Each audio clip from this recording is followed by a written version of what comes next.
अक्सर बचपन से हम सुनते आए, हमारे बड़े बुजुर्ग बोलते हैं कम बोलना चाहिए, थोड़ा शांत रहा करो, चुप रहा करो, मौन रहा करो। मौन रहने से आपका अध्यात्म से जुड़ना होता है और आपकी शक्ति बढ़ती है, आध्यात्मिक शक्ति बढ़ती है, विचार आपके अच्छे आते हैं। मौन रहना एक बहुत बड़ी कला है। मौन रहना केवल चुप रहना नहीं है, बल्कि यह भीतर की शांति की एक यात्रा है।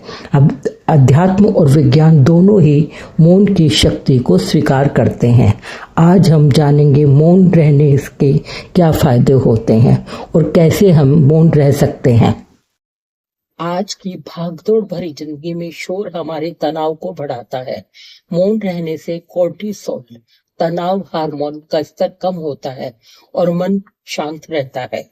एकाग्रता में वृद्धि होती है। जब आप बाहरी शोर से कटते हैं तो आपकी आंतरिक ऊर्जा केंद्रित होती है। इससे आपकी याददाश्त और किसी भी काम को करने की क्षमता बढ़ती है। आपको अपने विचारों और भावनाओं को समझने का मौका देता है। आप जान पाते हैं कि आप वास्तव में क्या चाहते हैं और आपकी कमियां क्या है। आत्म मंथन का अवसर देता है मौन आपको। जो व्यक्ति कम बोलता है उसके शब्दों में वजन होता है। सोच समझकर बोलने से रिश्तों में कड़वाहट कम आती है और लोग आपको अधिक गंभीरता से लेते हैं। अनावश्यक बोलने से बहुत अधिक शारीरिक और मानसिक ऊर्जा खर्च होती है। मौन रहने से यह ऊर्जा बचती है, जिसका उपयोग आप रचनात्मक कार्यों में कर सकते हैं।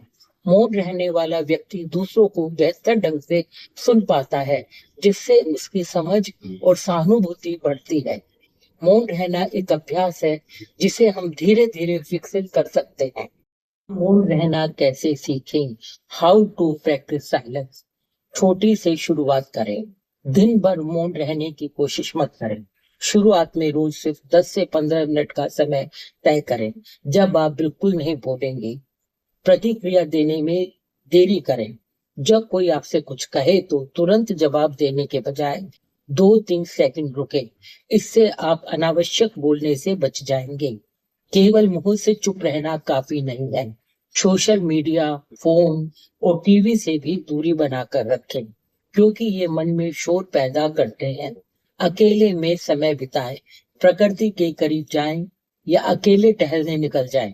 बिना किसी साथी के रहने पर मौन रहना आसान हो जाता है।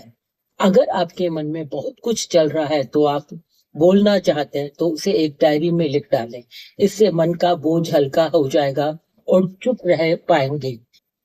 अपने आसपास होने वाली चीजों को सिर्फ आप देखें, उन पर कमेंट्स मत करें, टिप्पणी मत करें। टिप्पणी करने की आदत को छोड़ दें। मौन वह भाषा है जिससे आत्मा ईश्वर से बात करती है और ज्ञान का द्वार खुलता है।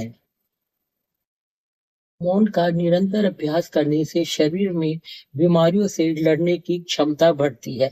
मौन कमजोरी नहीं है, यह भीतर की सबसे बड़ी शक्ति है। मौन में ही मन, विचार और आत्मा का असली स्वर सुनाई देता है। मन को नियंत्रित करने के कई फायदे हैं, जैसे कि तनाव कम होगा, एकाग्रता बढ़ेगी, रचनात्मकता में वृद्धि होगी और निर्णय लेने में आसानी होगी। यह याददाश्त को भी तेज करता है और हाई ब्लड प्रेशर को नियंत्रित करने में मदद करता है। तनाव